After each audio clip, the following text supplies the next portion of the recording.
Hey guys, it's John. You're on the JRB Tree Climbing channel. Also the name of my Facebook and my Patreon. Now this video has been a while in the coming because you've seen me with this double adjustable bridge in some prior videos, but I just wanted more reps on it before I showed it to you. Now, building on things you've heard me say in prior videos, I reserve the right to make it better. You've seen other videos on the fact that I always like to have a redundant bridge, a second bridge. I did a video called adding a redundant bridge to a tree saddle. It's just a fixed bridge. I did a video a year ago on a non-mechanical adjustable bridge. This is also a non-mechanical adjustable bridge, but it is a double bridge, and it's got some additional features that I think are quite advantageous, and I'm switching my system over to this. So I'll take you through that. I'm going to show you how to build it. Now, first off, anything that I refer to in this video, I will put, text overlaid, and I will put in the video description. If you expand the video description, you'll see links to those other videos. So for example, you're going to need to know how to tie the compact non-jamming JRB ascender. You're going to need to know how to tie the Longhorn hitch, and there's other videos on those, so I will leave those in the descriptions, and I'm not going to baby you through the process. We're just going to go ahead and tie them in this video. And the analogy I give is, well, it's kind of like tying your shoes. We all got up this morning and got to our day, and we didn't think about the fact that we tied our shoes. But the same is true of these hitches. They're really quite simple once you add them to your toolbox. Once you add them to your arsenal, you can build more complex and powerful machines, and that's what we'll be doing. Okay, now, features of this bridge. So first off, it's a redundant bridge, but it's really two in one. So I'm gonna have you take a look at this. From the left side here, I've got this green rope. This is my prototype. We'll be untying it and retying it. And it is tied to my left bridge loop using a variant of the Longhorn hitch, which causes it to stay in place. It cinches onto this bridge loop such that it can't move. That same cord rope goes around, and look at the other side. The other side, this is a continuous rope. There's only one, and it goes through my other bridge loop. So in that light, the fact that there are friction hitches here, we're about to talk about them, if they didn't exist or they didn't hold, my bridge still does, because this is a single and continuous loop. I can't fall out of it. I'm never dependent on my friction hitches. It's fail safe.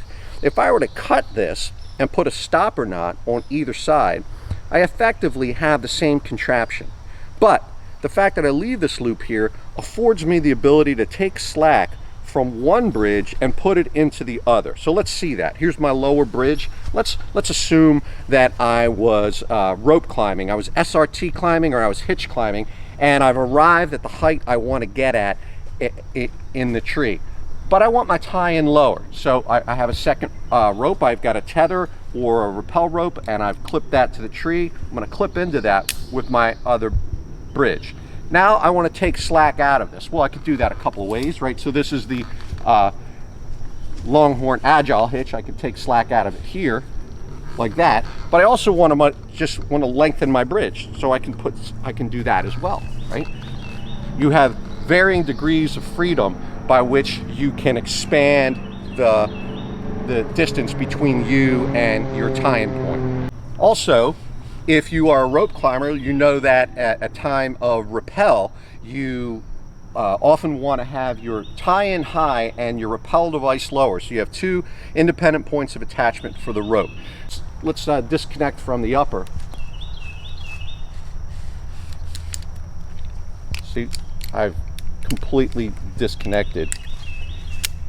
And let's see that feature with the slack, right? So this slack, I could completely consume it in the upper,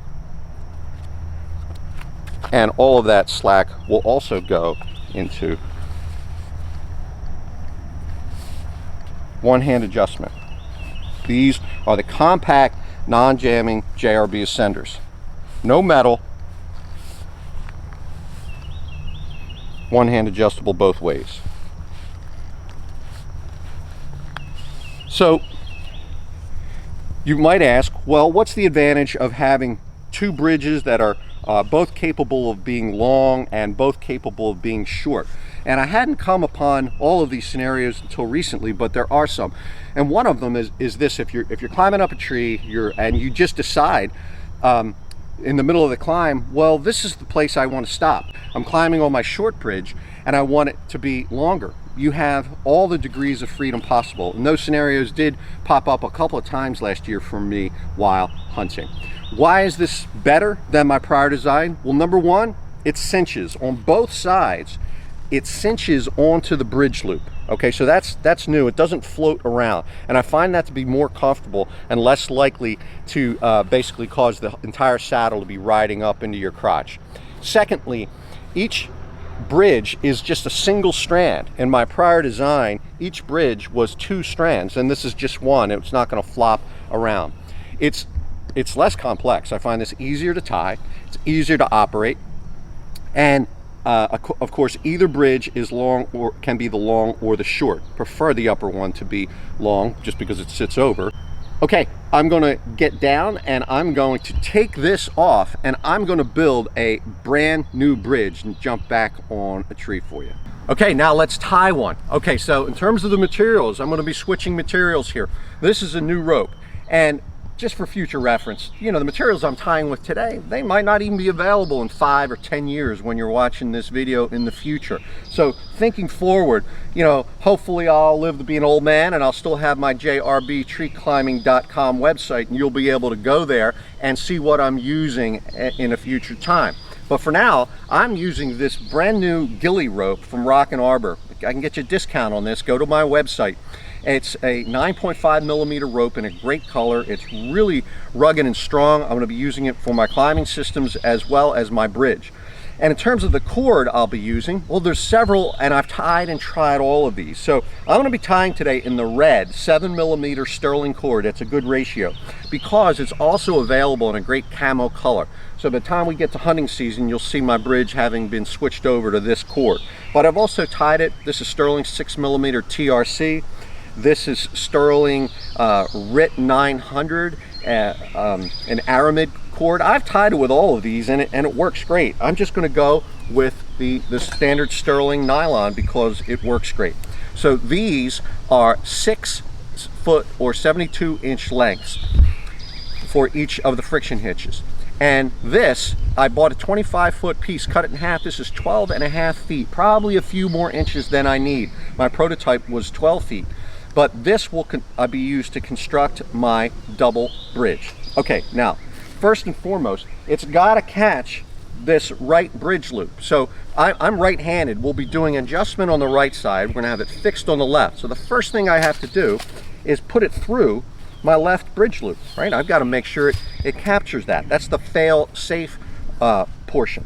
And the next thing you need to consider is what carabiners you're using. So in the prototype, you saw me using the Rock Exotica Rocco swivel carabiner. I'm going to be switching to my DMM, and incidentally, this product actually was subject to recall. The manufacturer executed that swiftly and got that back to me. I'm going to be switching to this. Both great products. I just find this one a little bit more round and therefore less subject to accidentally getting a cord caught on an edge than the Rocco. But both great products. So I'm going to put that on, right, because it's got a captive eye and I won't be able to put it on later, and I'll put that on my upper bridge. I've got 2 feet, might be a little more than I need, but that's okay. And I will be forming a longhorn hitch on my left bridge loop. And I will be making an extra wrap. You'll see my video for the longhorn hitch, but I'll be making an extra wrap, which basically turns it into a prusik of sorts, so it grips and cinches. So, you know, we're operating in a limited field of view and at an angle, so refer to that prior video. But how do we form a longhorn? Take both strands and pass them over the host, and then I'll be making an extra turn with both sides.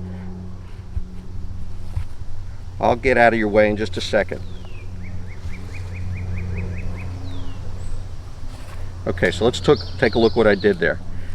The strands are going in the center, and they flipped around my bridge loop twice, on each side. And now I'll get on with the business of the longhorn. How does that work? I'll take the outer strand on your right.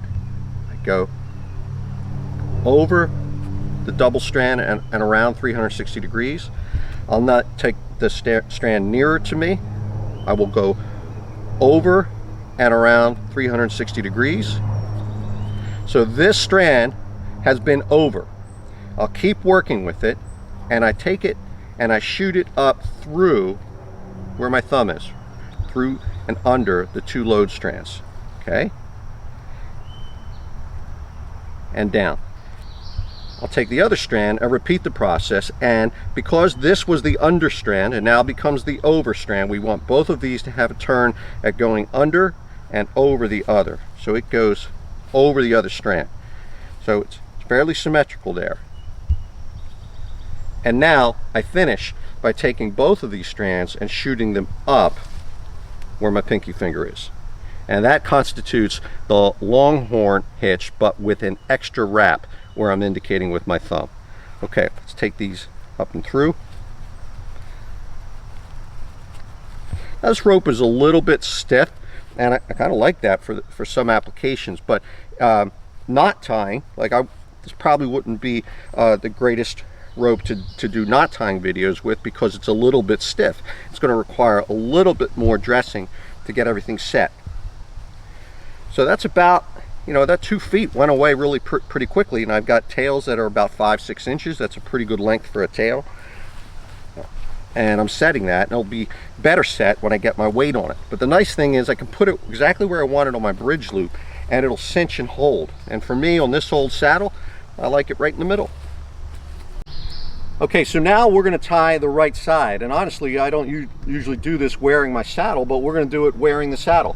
So first thing I do is I make sure, because I've got my swivel on what is usually my upper bridge, I put it there, meaning I could if I had it wrong, I just flip it through my bridge loop and I get it where I need it. I'm going to clip that here onto my rope. I'm going to take my other carabiner that goes on my lower bridge, and again I like this one with a captive eye here, keeps it nice and oriented. I'm going to put that up here, and I'll put both of these on the line. And so now you can see how it fails safe, right? No friction hitches, no problem. This is a fixed knot. I never like to be dependent on a friction hitch if I can at all avoid it, especially on a bridge. It's fundamental to our safety. Okay, so now I'm going to be tying here on this side. I'm going to be tying the compact non-jamming JRB Ascender. Okay, so I've got a 6 foot length, but I want the working end and standing end to be slightly different.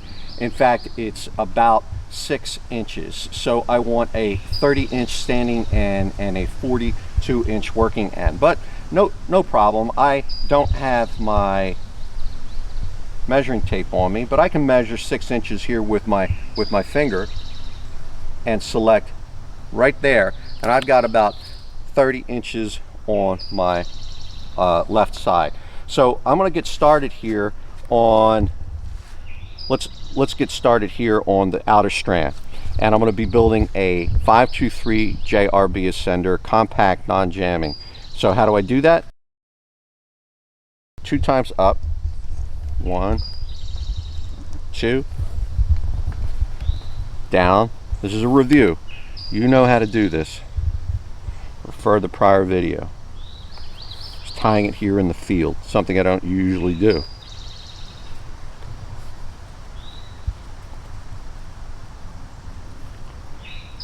Now I go around 5 times. 1, 2, 3, 4, 5. And now I go up through these 2 strands.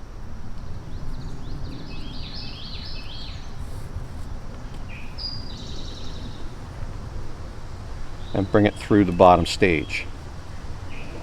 So that, as I finish it, is your just basic 523 JRB Ascender. But we're gonna turn this into one which operates in compact non-jamming mode. All right, so how do I do that? Let's bring this down a little bit so I have something to work with. I want this to grab onto my bridge loop, and I want it to cinch. And so I'm going to go around my bridge loop once and a second time, and then I locate this point. Again, this is a review of my JRB sender, and I go through here. That's the magic spot.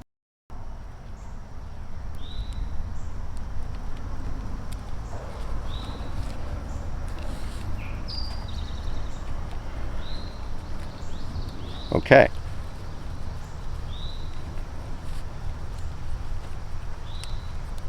So now it's out the back, and I'm going to do the same thing on the other side. I'm going to go around 2 times.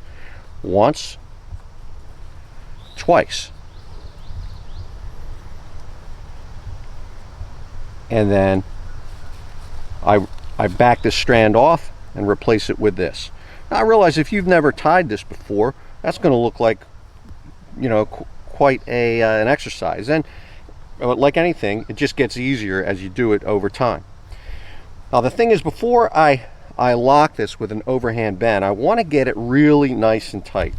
So this is going to seem like I'm trying to get it jammed, because I kind of am. I'm going to spin this helix, spin it, pull this. I'm going to pull all the slack out of that I can. I'm just pulling as hard as I can. And now on the other piece, just it's going to have a little slack in it, and that slack will just make it perfect level of operation once we get it tied. So I'm just tugging on that as much as I can, and now I tie an overhand bend with both of these ends right here, as tightly as I can. Overhand knot, right? That's the simplest knot in the book.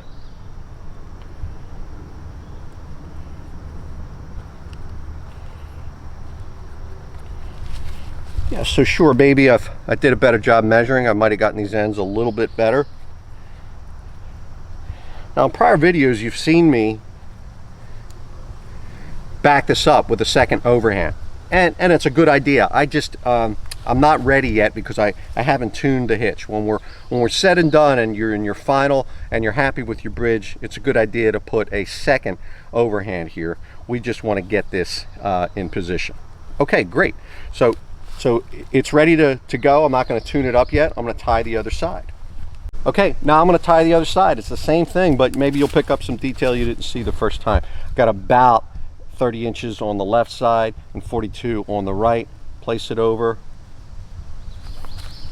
1, 2, upward, down, around the back, and I pass it down through these 2 strands.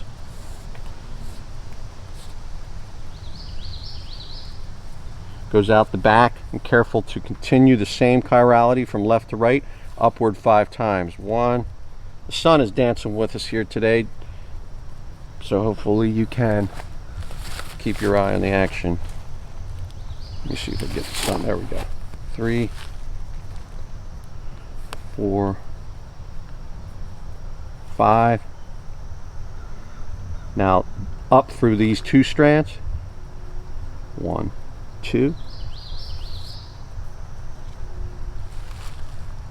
Trying to make this pretty compact.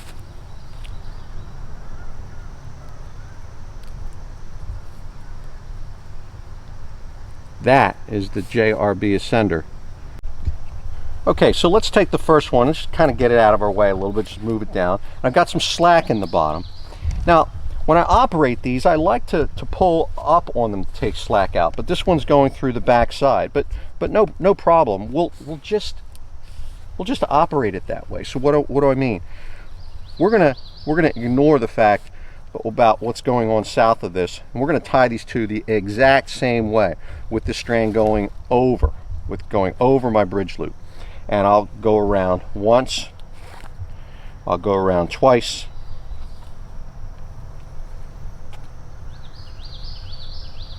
I will poke it through.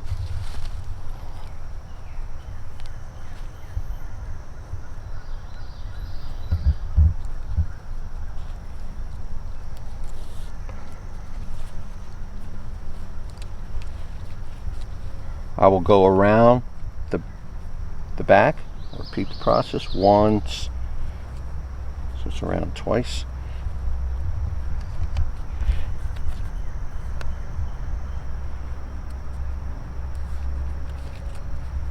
So that's the 523 JRB sender. It's got 4 wraps, which allows it to cinch tight. And now I've just got to, like the other one, I got to crank this thing down. I want it to be really kind of as compact and jammed up as I can get it, because slack just has a way of showing up once we load it.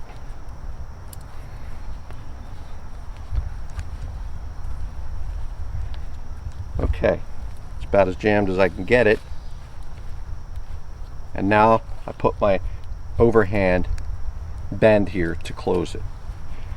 And I do so, you know, as compact as I can get it. And I'm glad we're doing this here in the woods, because it isn't perfect. I didn't get these ends perfect. Now in the lab, they were coming out perfect, so maybe I needed my measuring tape, but you know, I probably would take the time to retie these and balance these out. But that's just another reason why it's a good idea to you know, not be afraid to tie things twice, not be afraid to cut more cord than you need, because you could always just trim it off when you're done. But I want my videos to be as realistic and non-contrived as possible. We're doing this video today in one continuous set of takes with no retakes. I want it to be real. I don't want to imply that nothing ever goes imperfectly when I tie my stuff. It's not the case. Sometimes we might have to retie them, and I would here in order to get my second stopper knot. But we're gonna keep going. Okay, so let's test this out. Let's test out, I've got basically 2 bridges, right? So let's test them out one at a time. So this is the lower bridge. Let's get some weight on that. Now, when I bounce like this, I can generate multiples of my body weight, like that. But if I want to have a problem in my systems, that's when I want to have it, right? Everything holds. Now let's see how this operates. See how this works. See, now it's flowing really nicely. A tiny bit of slack in there, but it's cinching well. Good. All right, let's test the other one. So here's my upper bridge.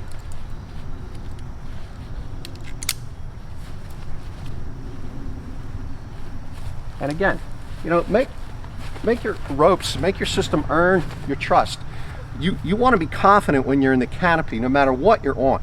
So I horse around like this a lot. I prove to myself that nothing can go wrong, because I couldn't generate this kind of forces because I'm always on little or zero slack.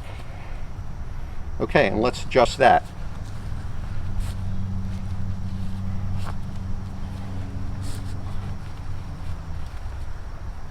There's a little break-in as you tie new rope on new friction hitches, new cord, the microfibers break down just a tiny bit before they get optimal hold. But that feels good. I mean, I can climb on that right away. But I'm not going to take you through that. Let's just go ahead and disconnect. Let me just show you another feature of this system. If I want to, and I'm a person who I tend to put a lot in my saddlebags. I tend to put a lot in my saddlebags, and therefore, even with my waist, my saddle might be prone to coming down on my butt as I walk into the woods. Well, I can take these 2 bridges and I can turn them into a set of suspenders. I can put both bridges over and of course adjust the length, or if I really want to get fancy, and I can't say I've ever needed to do this, I could put my head and right arm through one side and my head and left arm through the other side, and now I've got, like, you know, a rock solid set of suspenders, and it's quite comfortable, and my carabiners are on different sides so they're not going to clink and clang.